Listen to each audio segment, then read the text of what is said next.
16 décembre 1944. Aube glacée. Montchaud, Allemagne. La terre gelée tremble sous une nouvelle salve d'artillerie américaine. Les obus hurlent au-dessus des têtes. Mais ce matin-là, quelque chose est différent. Terriblement différent. Incompréhensiblement différent. Les obus ne frappent pas le sol. Ils n'explosent pas dans les arbres. Ils détonnent en vol, précisément au-dessus des positions allemandes avançantes. Une pluie mortelle de fragments d'acier. Aucun trou d'homme ne peut protéger. Parmi la 326e division Volksgrenadier, qui attaque les positions du 38e escadron de cavalerie, des soldats qui ont survécu des années sur le front de l'Est rencontrent quelque chose qui défie leur compréhension de la guerre. Ce ne sont pas les schémas d'artillerie qu'ils connaissent, pas les impacts prévisibles, pas les zones sûres, pas la valeur protectrice des retranchements. C'est la mort, livrée d'en haut, avec une précision mathématique. À ce moment précis, le colonel Oscar Alfred Axelson, du 406e groupe d'artillerie, vient de prendre l'une des décisions non autorisées, les plus lourdes de conséquences de la bataille des Ardennes. Contre les ordres en vigueur, sans l'autorisation du haut commandement, il a ordonné à ses artilleurs de charger des obus équipés, du secret le plus jalousement gardé de l'arsenal allié, les fusées de proximité. Ces dispositifs contiennent des systèmes radars miniatures, capables de détecter leur distance par rapport aux cibles et d'exploser à la hauteur optimale. Ils vont multiplier la létalité de l'artillerie par un facteur de 50. Les mathématiques de la mort sont sur le point d'être réécrites dans les forêts gelées des Ardennes. Ce que les soldats allemands ne peuvent pas savoir, c'est qu'ils viennent de rencontrer une arme si révolutionnaire qu'elle va transformer non seulement cette bataille, mais la nature même de la guerre. La tempête se déchaîne. L'opération Wacht am Rhein a commencé avec un immense espoir pour la Wehrmacht. Le dernier pari d'Hitler. 200 000 soldats allemands, 1000 caractères, près de 2000 pièces d'artillerie, tous dissimulés dans le secret, à travers les Ardennes embrumées. Le Führer avait assuré à ses généraux que cette offensive diviserait les armées alliées et permettrait de reprendre Anvers, renversant le cours d'une guerre qui glissait inexorablement vers la défaite. Le bombardement initial, à 5h30 le 16 décembre, a obtenu une surprise tactique complète. L'artillerie allemande tire à un rythme de 1600 coups par minute, le long d'un front de 85 miles. Le renseignement américain a échoué de façon catastrophique. Il n'a pas détecté l'énorme accumulation de troupes. De nombreuses unités de première ligne sont soit des remplaçants inexpérimentés, soit des vétérans épuisés, envoyés dans ce secteur calme pour se reposer. Mais à Montchaud, le colonel Axelson fait face à une situation tactique impossible. Le 38e escadron de cavalerie, une petite unité de reconnaissance, est submergé par des forces allemandes supérieures. L'artillerie conventionnelle ne peut pas arrêter l'assaut. Par désespoir, Axelson prend sa décision historique. Déployer les obus secrets à fusée de proximité sans autorisation. Il devra plus tard faire face à une possible cour martiale. Mais à ce moment-là, il reconnaît que suivre les ordres signifie une défaite certaine. L'effet est immédiat, un dévastateur. Les soldats allemands, avançant en formation d'assaut traditionnelle, se retrouvent soudain sous un type de tir qu'ils n'ont jamais expérimenté. Les obus explosent de 30 à 50 pieds au-dessus d'eux. Chaque détonation crée un cône de fragments qui couvre une zone bien plus vaste que les obus classiques explosant au sol. Les vétérans, qui savaient comment se mettre à couvert de l'artillerie normale, sont fauchés dans leurs trous d'hommes, derrière les arbres, dans les fossés, partout où ils cherchent un abri. La science secrète de la mort, la fusée de proximité, représente la convergence de l'innovation scientifique américaine et de la capacité industrielle à son apogée absolu, contrairement aux obus conventionnels, qui nécessitent un impact direct, ou aux fusées à temps qui explosent souvent à de mauvaises hauteurs. La fusée de proximité contient un système radar autonome, pas plus grand qu'une boîte de conserve. À l'intérieur de chaque fusée, les ingénieurs américains ont entassé 130 composants électroniques, dont 4 ou 5 tubes à vide miniature, selon le modèle, capables de résister à l'incroyable force de 20 000 fois la gravité, lors du tir d'une pièce d'artillerie. La physique en jeu est stupéfiante. Au moment du tir, L'accélération écrase une ampoule de verre contenant un électrolyte, créant une batterie, qui alimente le petit radar.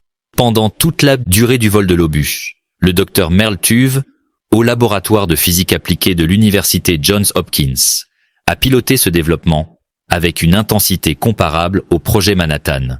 Le laboratoire, camouflé en concessionnaire automobile d'occasion abandonné, à Silver Spring, dans le Maryland, employait 3% de tous les physiciens américains. Au pic de sa production, la sécurité était équivalente à celle du programme de la bombe atomique. Les ouvriers ne pouvaient pas discuter de leur travail, même avec leur famille.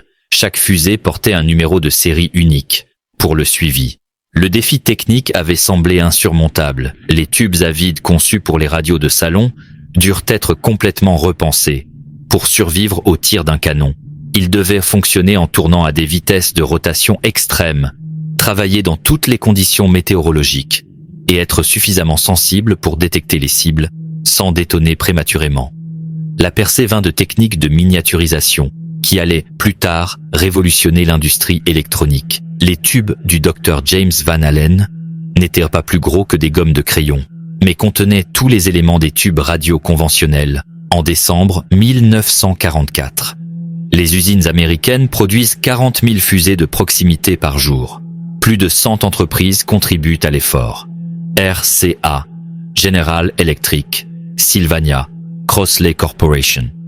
Le coût du programme atteint $1 milliard de l'époque, dépassé seulement par le projet Manhattan en termes de dépenses de guerre, crise d'autorisation et expansion. L'utilisation non autorisée par Axelson le 16 décembre crée une crise immédiate au sein du commandement. Il a violé les ordres directs, restreignant l'usage des fusées de proximité à la défense anti-aérienne, par crainte que des exemplaires capturés ne soient rétro-conçus par les Allemands. Mais la dévastatrice efficacité à Monchaux est indéniable. L'attaque allemande est stoppée net, avec des pertes qui choquent les deux camps. La nouvelle de l'impact de cette arme atteint rapidement le quartier général suprême. Le général Eisenhower, reconnaissant la situation désespérée qui se développe dans les Ardennes, demande formellement l'autorisation le 19 décembre. Au 21 décembre, toutes les restrictions sont levées et les fusées de proximité sont autorisées pour un usage général au sol sur l'ensemble du champ de bataille des Ardennes. La distribution rapide qui suit démontre la supériorité logistique américaine. En quelques jours, des obus à fusées de proximité sont livrés aux unités d'artillerie dans tout le secteur.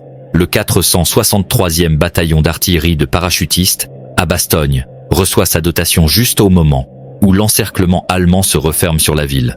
Le 420e bataillon d'artillerie de campagne blindée, avec ses canons automoteurs M7 Priest, commence à les utiliser pour défendre les approches nord-ouest. Le 969e bataillon d'artillerie, une unité afro-américaine commandée par le lieutenant-colonel Hubert D. Barnes, les emploie avec un effet dévastateur au sud-ouest de Bastogne. Chaque unité découvre la même vérité. Les fusées de proximité transforment l'artillerie d'une arme de soutien en un outil décisif sur le champ de bataille. Les observateurs avancés n'ont plus besoin de régler soigneusement le tir. Les fusées trouvent d'elles-mêmes leur point de détonation optimal. Les exigences de précision diminuent, tandis que la létalité augmente de façon exponentielle.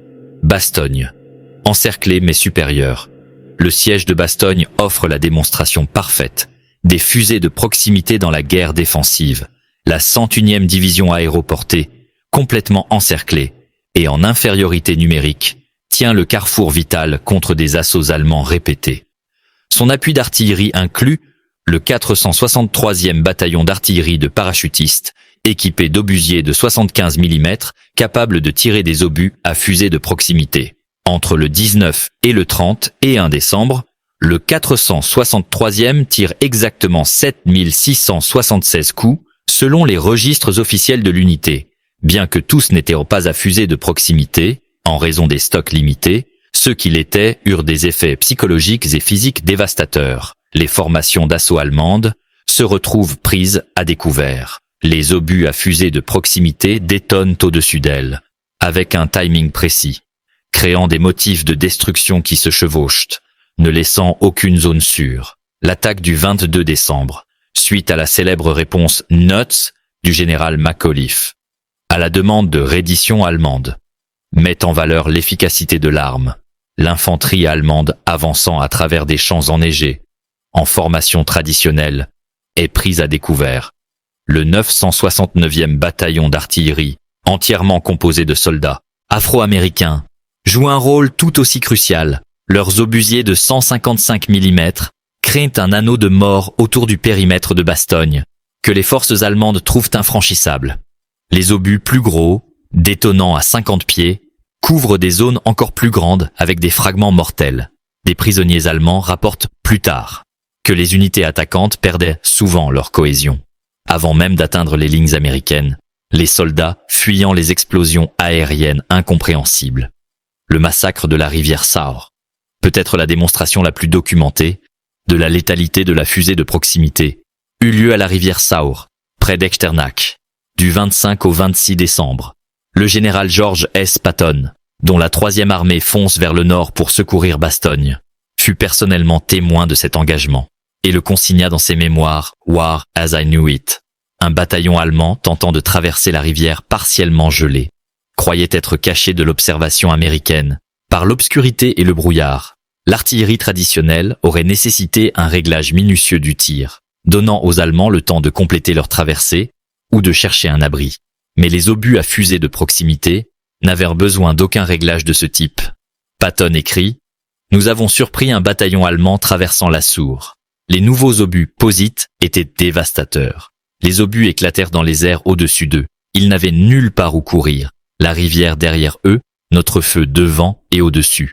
Quand le tir s'arrêta, nous avons compté 702 corps. Ce chiffre, 702 tués sur des comptes réels, représente l'une des rares estimations de pertes, précisément documentées de l'emploi de la fusée de proximité. L'efficacité mathématique était criante. Un seul bataillon cesse essentiellement d'exister. En quelques minutes, sans aucune possibilité de fuite ou de défense.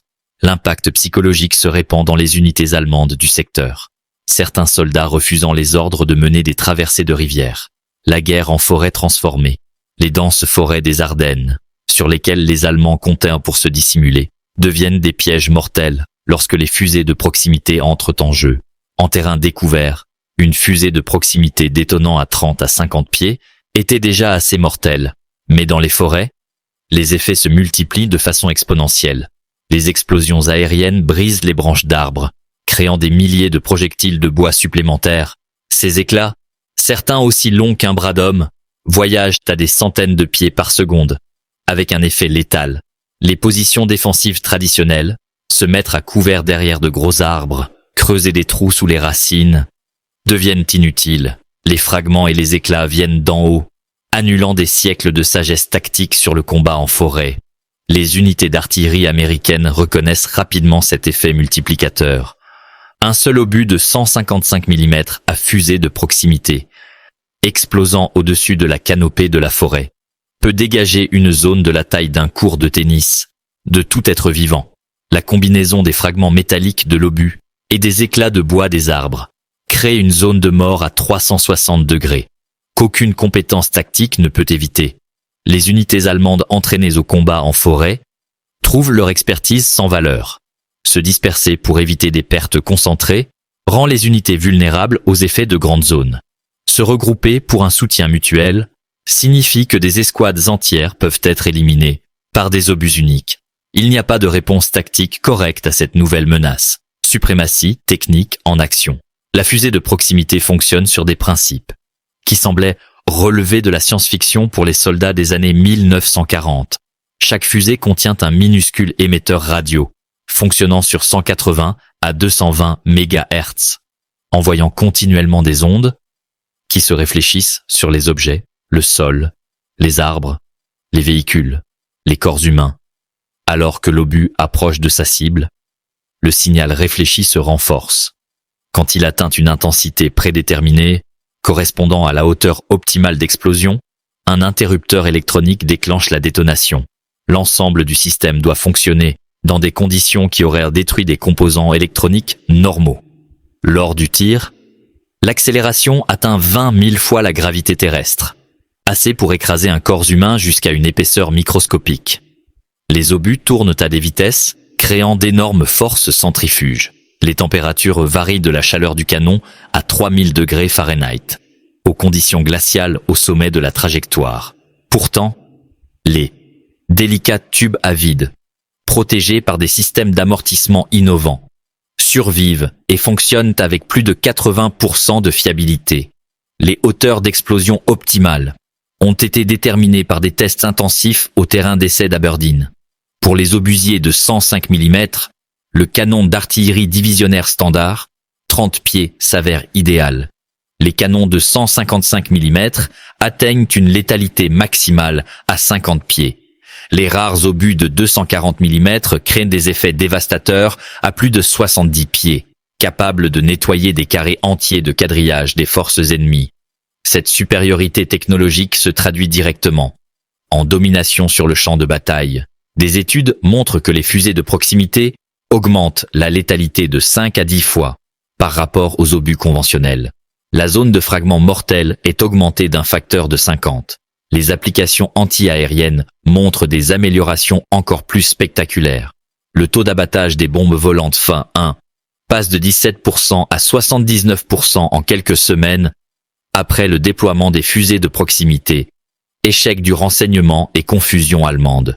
L'échec du renseignement allemand concernant les fusées de proximité s'avère catastrophique. En décembre 1944, les forces de la Wehrmacht prennent d'assaut un dépôt de munitions américain, capturant environ 20 000 obus à fusées de proximité. Cette aubaine du renseignement aurait dû mener au développement immédiat de contre-mesures. Au lieu de cela, les experts techniques allemands examinent les fusées capturées et les déclarent impossibles. La présence de tubes à vide dans un obus d'artillerie contredit tout ce que les ingénieurs allemands croyaient savoir. En électronique et en balistique, ils concluent que les Américains utilisent une forme de détection magnétique, ou que les composants visibles sont des leurs, cachant le vrai mécanisme. Cet échec provient en partie d'un aveuglement institutionnel. L'Allemagne avait en réalité été leader dans le développement des fusées de proximité avant la guerre. Rheinmetall, Borsig et AEG Berlin avaient des prototypes fonctionnels dès 1940. Mais l'ordre d'Hitler annulant tous les projets d'armement, nécessitant plus de 6 mois pour la production, avait mis fin au programme. Les ingénieurs allemands ne peuvent croire que les Américains ont résolu des problèmes qu'eux-mêmes avaient abandonnés. L'ironie s'accentue en considérant les capacités techniques allemandes. Leurs fusées de proximité électrostatiques montraient une fiabilité de 95% lors de tests, utilisant des changements de capacitance électrique plutôt qu'un radar. Si le développement avait continué, l'Allemagne aurait pu déployer des fusées de proximité dès 1941. Hermann Göring admet plus tard lors d'interrogatoires que les fusées allemandes étaient à 3 ou 4 mois de la production. Quand la guerre prit fin, la catastrophe de Noël. Le 25 décembre 1944 n'apporte aucun répit festif. Les unités allemandes tentant de profiter de Noël pour se réapprovisionner et se réorganiser découvrent que les fusées de proximité ne reconnaissent aucun cessez-le-feu. Les cuisines de campagne, les convois de ravitaillement, les zones de rassemblement subissent un bombardement dévastateur qui ne nécessite aucun observateur avancé. Le 420e bataillon d'artillerie de campagne blindée, à lui seul tire plus de 1000 obus le jour de Noël. La plupart à fusées de proximité. Leurs canons automoteurs M7 Priest délivrent un feu rapide et précis qui surprend complètement les unités allemandes. La capacité de tirer efficacement sans observation, par mauvais temps et dans l'obscurité, transforme l'artillerie d'une arme diurne en une menace de 24 heures. L'impact psychologique est sévère. Les soldats allemands avaient appris à se déplacer par mauvais temps, lorsque les avions alliés ne pouvaient pas voler, et que les observateurs ne pouvaient les repérer. Les fusées de proximité éliminent ce sanctuaire. La mort peut arriver à tout moment, par tout temps, sans autre avertissement que le bref sifflement des obus entrants. Malmedy et l'élite de Skorzeny. Le 21 décembre, les commandos d'élite du colonel SS Otto Skorzeny tentent de capturer Malmedy. Ce ne sont pas des soldats ordinaires, mais des troupes spécialement sélectionnées, qui avaient sauvé Mussolini, failli capturer Tito, et s'étaient infiltrés dans les lignes américaines, en portant des uniformes US. Ils représentent le meilleur de ce que l'Allemagne peut aligner. Ils rencontrent un feu d'artillerie dévastateur à fusées de proximité, qui transforme leurs déguisements américains, davantage tactiques en linceul. Les obus explosent au-dessus d'eux avec une précision étrange, comme s'ils pouvaient détecter les imposteurs en dessous. Bien que les chiffres exacts des pertes restent disputés, l'attaque échoue de façon catastrophique, avec de lourdes pertes qui mettent fin aux opérations offensives de Skorzeny. L'effondrement psychologique parmi les troupes SS d'élite s'avère particulièrement significatif. Ces soldats, endoctrinés dans la croyance de la supériorité allemande et entraînés au plus haut standard, se retrouvent impuissants face à la technologie américaine. Certains survivants chargent apparemment directement vers les lignes américaines, préférant une mort rapide au bombardement continu. Une rupture complète de la discipline militaire. Parmi les troupes les plus fanatiques d'Hitler, réalisation industrielle, le miracle de production derrière les fusées de proximité, égale toute réalisation industrielle en temps de guerre. En décembre 1944, plus de 100 entreprises américaines s'étaient converties à la production de fusées. La Crossley Corporation abandonne la fabrication de réfrigérateurs pour l'assemblage de fusées. Emerson Radio se reconvertit de l'électronique grand public à la production d'armes. Sylvania, RCA et General Electric dédient des installations entières au programme. Le contrôle de la qualité dépasse tout ce qui avait été tenté auparavant en production de masse. Chacun des 130 composants subit un test individuel. Chaque soudure est inspectée sous magnification. Des échantillons aléatoires sont réellement tirés pour s'assurer de leur survie en conditions de combat. Le taux de rejet est impitoyable. Tout composant montrant une légère déviation est jeté. La main-d'œuvre, majoritairement féminine, maintient cette précision tout en travaillant par équipe de 12 heures, 6 jours par semaine. Elles ne peuvent pas savoir ce qu'elles fabriquent. En raison du cloisonnement sécuritaire, elles savent seulement que c'est vital pour l'effort de guerre. En décembre 1944, elles produisent une fusée de proximité toutes les 2 secondes, 24 heures sur 24. La réduction des coûts réalisés est remarquable. En 1942, chaque fusée coûte $732, plus que le salaire annuel d'un ouvrier. En décembre 1944, la production de masse a fait chuter le coût à $18 par unité, tout en maintenant la qualité. Cette efficacité permet la production de 22 millions de fusées pendant la guerre, dont 200 000 déployées durant la seule bataille des Ardennes. L'arithmétique de Patton. Le général Patton comprend la valeur des fusées de proximité, mieux que tout autre commandant peut-être. Sa 3e armée, fonçant pour secourir Bastogne, les utilise comme une arme de percée. Son commandant de l'artillerie, le brigadier général Edward Williams, développe de nouvelles tactiques spécifiquement pour l'emploi des fusées de proximité. Williams est le pionnier de la concentration Time on Target, utilisant les fusées de proximité, des bataillons multiples tirant simultanément, pour que les obus arrivent ensemble. Quand des douzaines d'obus à fusées de proximité détonnent simultanément, à la hauteur optimale, l'effet est apocalyptique. Les soldats allemands l'appellent le glas de la mort. Dans la semaine du 22 au 29 décembre, la 3e armée de Patton tire 50 000 obus à fusées de proximité. Les résultats sont décisifs pour briser la résistance allemande et ouvrir le corridor vers Bastogne. Patton lui-même écrit « La fusée Feuny a gagné la bataille des Ardennes pour nous. La crête d'Elsenborn tient. La bataille de la crête d'Elsenborn démontre les fusées de proximité à leur efficacité maximale. Là, les 2e et 99e divisions d'infanterie tiennent un terrain critique contre la 6e armée Panzer SS, incluant la division d'élite 1er SS Panzer Leibstandart Adolf Hitler. Sur 3 jours, du 17 au 19 décembre, l'artillerie américaine tire 160 000 obus, dont environ 40 000 sont à fusées de proximité. Ces 25% d'obus sont responsables d'environ 60% des plus de 5 000 pertes allemandes. Les mathématiques sont indéniables. Les fusées de proximité multiplient la puissance de feu américaine par un facteur de 4. Les attaques allemandes, lancées répétitivement sur les pentes boisées et escarpées, rencontrent des murs d'acier explosant dans les airs. Des compagnies entières disparaissent en quelques secondes. Les corps s'empilent si épais que les vagues suivantes doivent grimper par-dessus leurs propres morts. Après 3 jours, les attaques cessent. L'élite de la Waffen-SS a été brisée par la technologie américaine. La destruction de l'opération Bodenplatte. Le 1er janvier 1945, la Luftwaffe lance l'opération Bodenplatte. 900 chasseurs attaquant les aérodromes alliés. La surprise est totale, prenant de nombreux avions alliés au sol.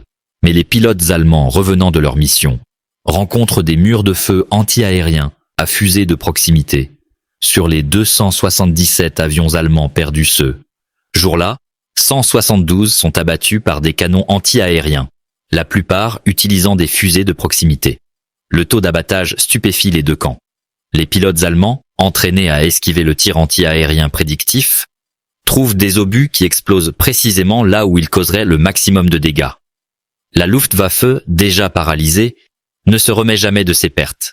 La fin du secret. Début janvier 1945. Il devient impossible de maintenir le secret. Trop d'obus ont été tirés.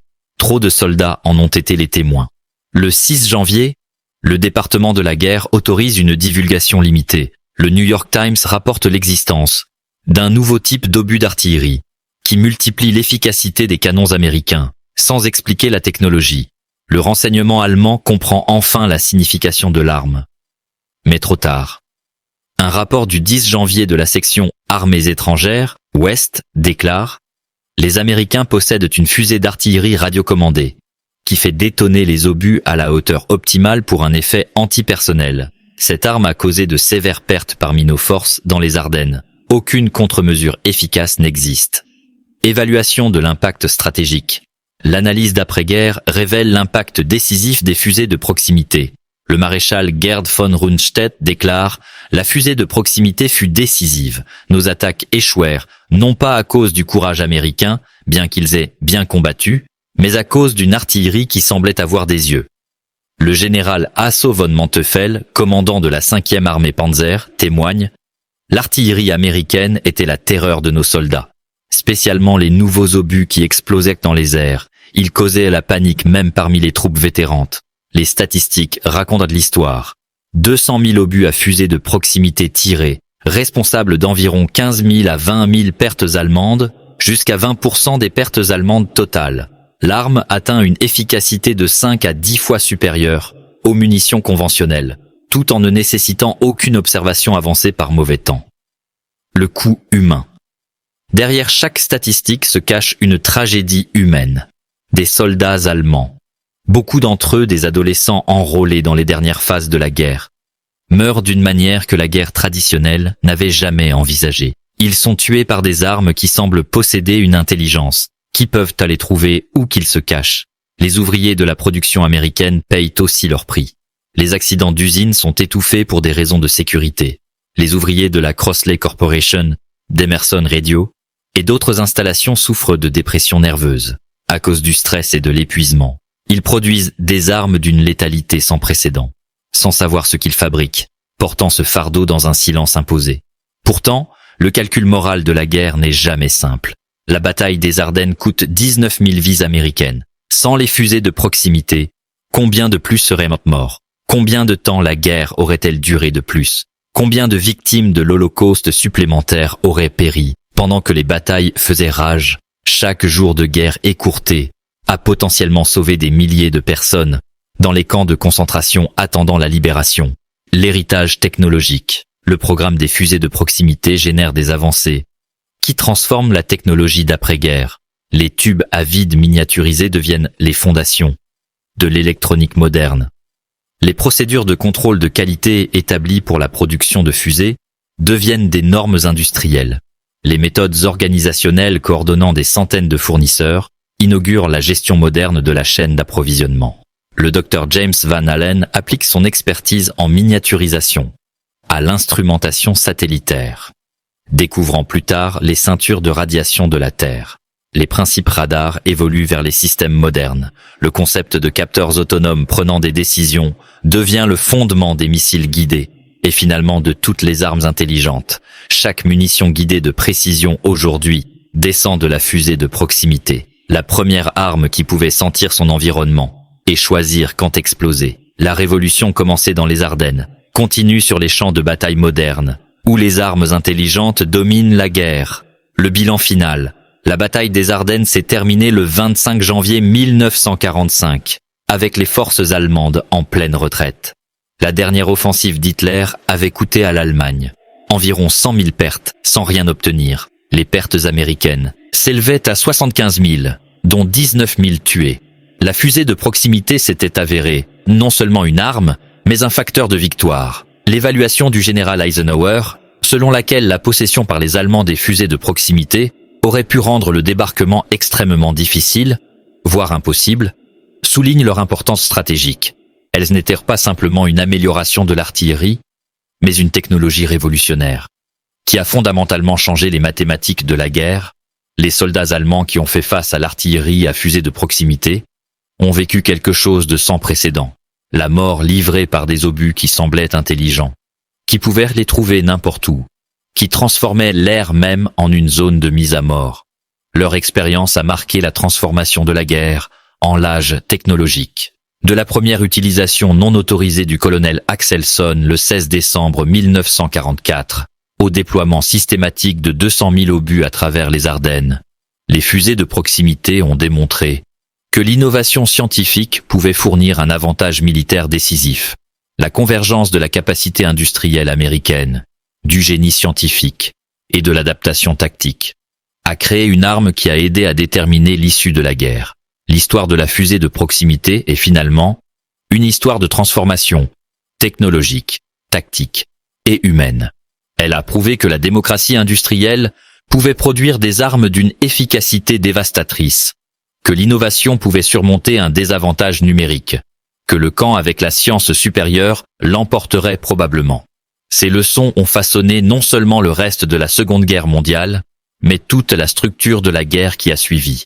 Dans les forêts gelées des Ardennes, l'ère de la guerre technologique est véritablement arrivée. Les mathématiques de la mort ont été réécrites par de petits radars dans les obus d'artillerie, changeant pour toujours la façon dont les humains mènent la guerre. Les soldats allemands morts sous les explosions aériennes à fusées de proximité ont été les victimes non seulement d'une bataille particulière, mais d'une révolution dans les affaires militaires, qui continue de façonner notre monde aujourd'hui.